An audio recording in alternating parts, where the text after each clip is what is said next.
Brendan here with another episode of Coach Gee TV. So what's setting investors up to fail? Companies like Vanguard, Fidelity, they have what's called target-dated mutual funds or life cycle mutual funds, and they're in just about everybody's 401k. A lot of people have them in their IRAs, and here's how they set investors up to fail. If I, for the sake of argument, let's just say I'm going to invest in this Vanguard Target Retirement 2030. So I'm assuming I'm going to retire in year 2030. Well, in this particular fund, and any type of fund like this, what's going to happen is Vanguard is going to say, we're going to have a particular diversification or allocation targeting for somebody who's going to retire, say, in about 11 years. Well, here's the problem. We got to lift up the hood and see, how are they actually allocating my money? Am I actually diversified? So let's just say, for the sake of argument, I've got $100,000. What they're going to do is they're going to take 43% of this $100,000, put it in the S&P 500. That's U.S. large company stocks.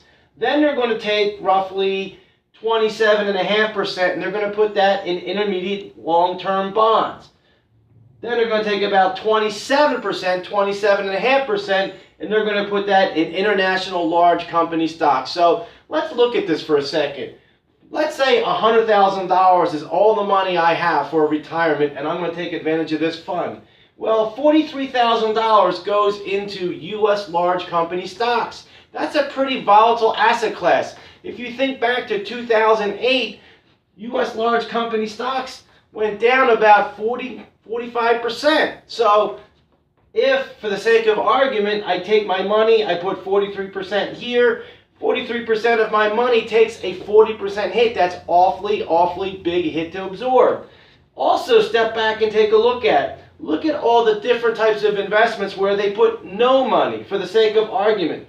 International small company stocks, U.S. large value, U.S. small value, this CRISP index 910, that's smaller company stocks again. I have absolutely positively no money in these asset classes. So what happens if, for the sake of argument, U.S. large value stocks do much better than the S&P 500? I don't benefit from it one iota. Same thing with international small company stocks. If I don't have any money in that asset class and it goes up, I don't benefit from it one iota again. So again, if I take a look, if I mistakenly make the assumption that in these target-dated funds or life cycle funds, I'm fully diversified, I'm not. They've got all my money tied up in just 3 asset classes. They got the lion's share going into the S&P 500, U.S. large company stocks. Again, I'm not set up to win, I'm set up to fail. Bye.